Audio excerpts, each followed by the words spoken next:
I want to ask you something, and I need you to be honest with yourself. How many people were in your life the day you got your Parkinson's diagnosis?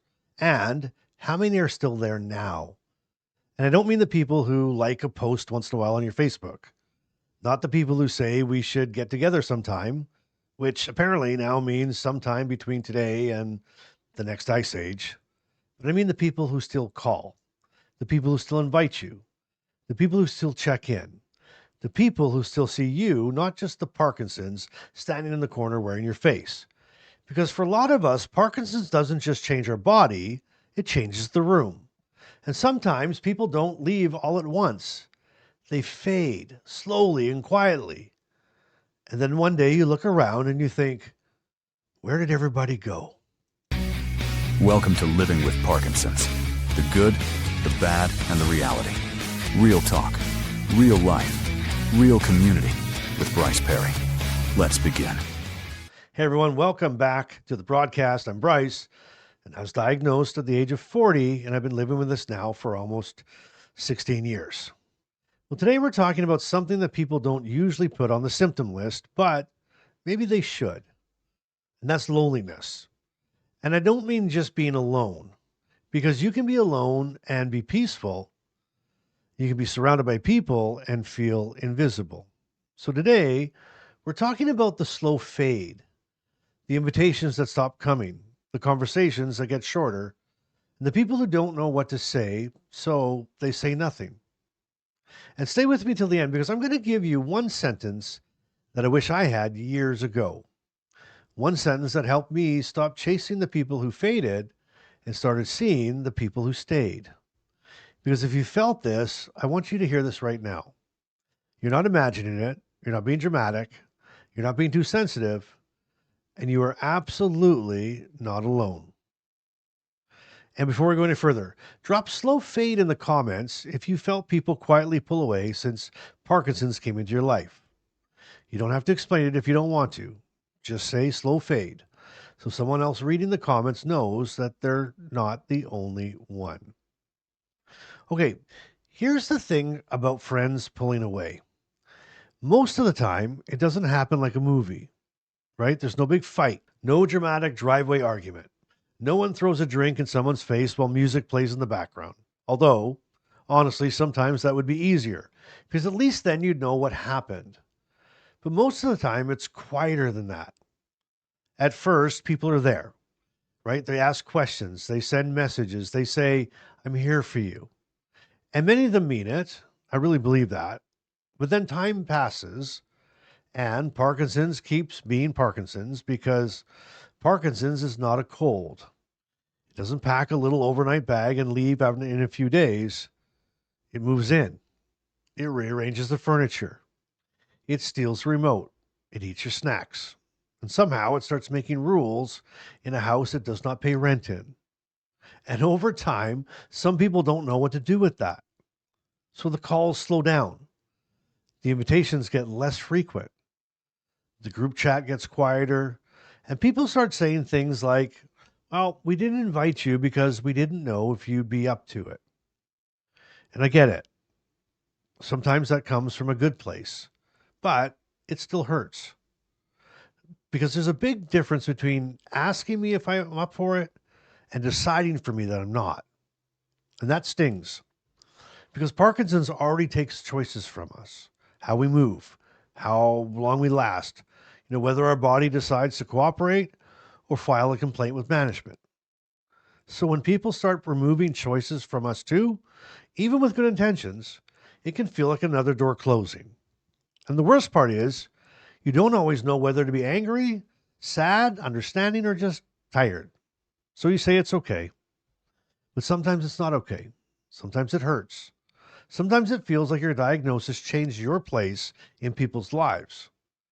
Kind of like you went from being a friend to being a situation. And nobody knows how to invite a situation over for dinner. And that's where this gets complicated. Because the slow fade hurts, but it's not always simple. It would be easier if every person who pulled away was just a villain in a tiny cape. But most of the time, it's messier than that. So, why do people pull away? I don't think everyone who pulls away is cruel. Some are. Let's not put tiny halos on everybody and pretend every person has beautiful intentions with a heart made of soup. Some people disappear when life gets hard. Some people like the fun version of you, but they don't know what to do when life gets real. But I also think a lot of people pull away because they're uncomfortable. They don't know what to say. They're scared of saying the wrong thing. You see, they don't understand Parkinson's. They don't understand that you look okay and still can be struggling. They don't understand that one good hour does not mean a good day. And they don't understand that you might say no today, but still want to be asked next time. Because the invitation itself matters. Even if we can't go, sometimes just being included says that you still belong here. And that matters more than people realize. Because when you live with Parkinson's, you already spend half your life negotiating with your body. Can I go? Will my body cooperate? And if it doesn't, am I going to spend the whole night explaining myself? So when friends stop asking, it can confirm the fear we already have. Maybe I'm too much now. Maybe I'm inconvenient. Maybe I'm not fun anymore. And I want to stop right there because that thought is a complete lie. You are not too much. Parkinson's is a lot, but that's different. You're not the burden. The disease is heavy, and that's different. And if people cannot tell the difference between you and what you're carrying, that does not mean that you are less worthy of being loved. It means that they may not have the tools to stay close. And that's painful, but it's not proof that you're disposable.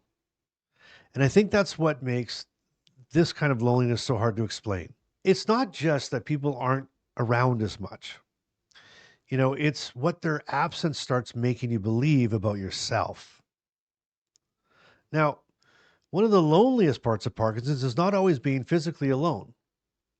It's feeling unseen by people who used to see you. That's the part that people don't understand. Okay? It's not just, I wish I had more friends. It's, I miss how things used to feel. I miss being invited without people overthinking it. I miss walking into a room and not feeling like people are checking out how I'm moving. I miss conversations that weren't always about symptoms, meds, or how I'm really doing. And yes, ask me how I'm doing. Please do. But sometimes I also want to talk about things like hockey and music and movies or why people still put raisins in things where chocolate chips clearly belong. There are crimes being committed in baked goods and nobody wants to talk about it. But seriously, sometimes people only see the disease. They stop seeing the person, they stop seeing you. And that's lonely because you're still in there. You still have opinions, you still have humor, and you still have dreams. You still want to laugh, you still want to be included. You still want to feel normal sometimes, even if your body is doing a full circus rehearsal behind the scenes. And I think that's what hurts so much about the slow fade. It's not just losing people. It's losing the version of life where you didn't have to wonder whether your diagnosis made you harder to love. That's a brutal sentence, but I think some of us have felt it. And if you have, I'm sorry, because nobody prepared you for that.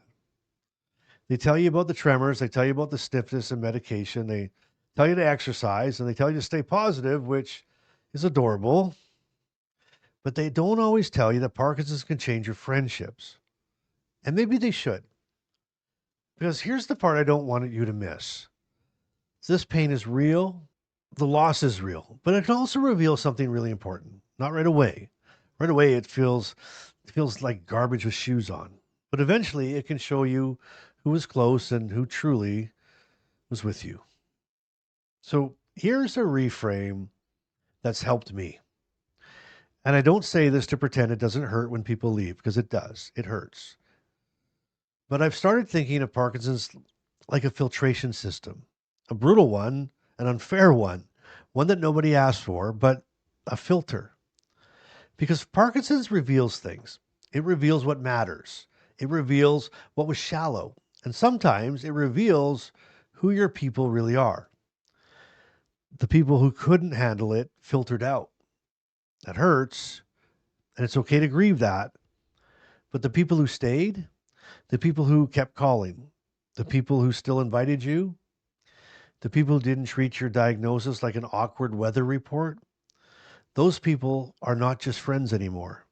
They are your people. And most of us didn't really know who our people were until this disease showed us. And that doesn't make Parkinson's good. Let's not get carried away. Parkinson's is still a thief with bad manners. But sometimes, in the middle of what it takes, it reveals something really valuable. It shows you who will sit with you when things are not easy, who will laugh with you when your body's being ridiculous, who will say, come if you can, stay home if you need to. We love you either way. That kind of friendship is not small. That is sacred. And if this is hitting home, hit the like button for somebody who needs to hear this. Not for me, but for the person sitting at home thinking, I thought I was the only one who lost people after this diagnosis, because they're not, and you're not. And your one click to hit click like helps YouTube put this in front of them. So do it for them. Now, once we admit that some people faded and some people stayed, the next question is, what do we actually do with that? Because knowing it hurts is one thing, but deciding where your energy goes is another. Well, first, we have to stop chasing the faders. And I know that sounds harsh, but if someone has slowly pulled away and you have tried and all you keep getting back is silence, distance, excuses, at some point you have to ask how much of your limited energy do you want to spend knocking on a door that keeps pretending not to hear you? Parkinson's already drains enough energy. Fatigue drains energy, and appointments drains energy. Trying to look fine when you don't feel fine drains a ridiculous amount of energy. So name it and grieve it, and when you're ready, release your grip. Doesn't mean that you hate them, doesn't mean that you're bitter. It just means that you're choosing not to beg to belong. You should not have to audition for friendship while living with Parkinson's.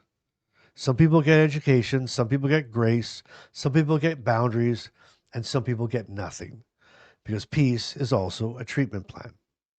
Second, you need to build a new circle intentionally. And I know that can sound exhausting because when you're already dealing with Parkinson's, making new connections can feel like being asked to assemble furniture with instructions written by a raccoon. But your circle may look different now. And different doesn't mean worse. It may mean smaller, but deeper. It may include people online. It may include a Parkinson's group. It may include people in the club. It may include someone across your world who understands you better than somebody across the street. And that matters. And this is why I believe so much in community, real community, the kind where people say, today was hard, and someone answers, me too. The kind where people don't pull away just because Parkinson's walked into the room. And third, you need to tell people who stayed that you see them. The friend who still checks in, the spouse who still reaches for your hand, the person who notices that you've been quiet. Tell them it mattered. Tell them that you noticed. Because the people who stayed deserve to know that staying was not a small thing to you. It was love in action. Sometimes love is just someone still texting, still inviting, still sitting beside you, still seeing you, still here. And here, I want you to drop still here in the comments for someone who stayed. A spouse, a friend, a kid, a sibling, a neighbor, someone from this community, anyone. Drop still here for the people who didn't disappear when life got complicated. And now it's time for Carmen's Care Partner Corner. And here is what my wife Carmen wrote for me to read to you today. You know, care partners feel this too. When people talk about friendships changing after Parkinson's, they usually think about the person with Parkinson's. And of course, that matters. But what people don't always realize is that the care partner can feel the slow fade too. I have watched people pull away from Bryce, but I've also felt people pull away from me. Parkinson's doesn't just change one person's social life, it changes the couple. It changes the friendships. It changes who still shows up. Sometimes friends don't know whether to ask how Bryce is doing or how I'm doing, so they ask neither. Sometimes people stop inviting you because they assume it'll be too much. Sometimes they don't know what to say, so they say nothing. And sometimes the care partner becomes the organizer, the helper, the emotional shock absorber, the appointment tracker, and the person trying to keep everything looking normal. And then somehow you're also supposed to be cheerful and social on demand, like a cruise director with a blood pressure cuff. And that's a lot. So, to the other care partners out there, I want to say this: you're allowed to grieve the friendship too. You're allowed to miss the old normal. You're allowed to feel hurt when people disappear. You're allowed to be angry when people only ask about the person with Parkinson's and forget that you're carrying this too. Because this happens to both people. And if you're a care partner watching this, hear me on this. You deserve people who check in on you too, not just people who ask for updates. Not just people who say, let me know if you need anything, and then vanish into the witness protection program. You deserve real support. You deserve friends who still see you. You deserve a circle too. Wow, thank you, Carmen. And you know what, Carmen, I think you nailed it. Because whether you're the person with Parkinson's or the care partner, the truth is the same. Losing people hurts, but losing people is not the same as losing your worth. So, if friends have pulled away since your diagnosis, I want you to hear me. It hurts because it matters. You're not weak for grieving it. You're not dramatic for noticing it. And you're not less lovable because some people didn't know how to stay.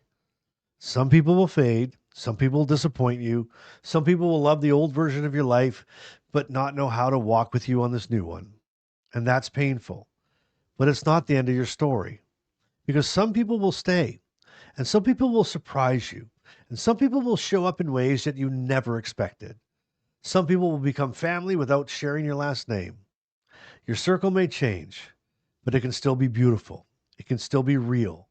It can still be full of laughter, honesty, support, dumb jokes, and people who don't need you to pretend.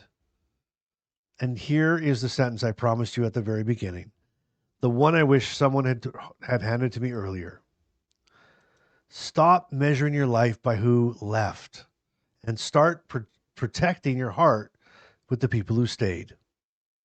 That doesn't erase the hurt, but it gives the hurt somewhere healthier to land.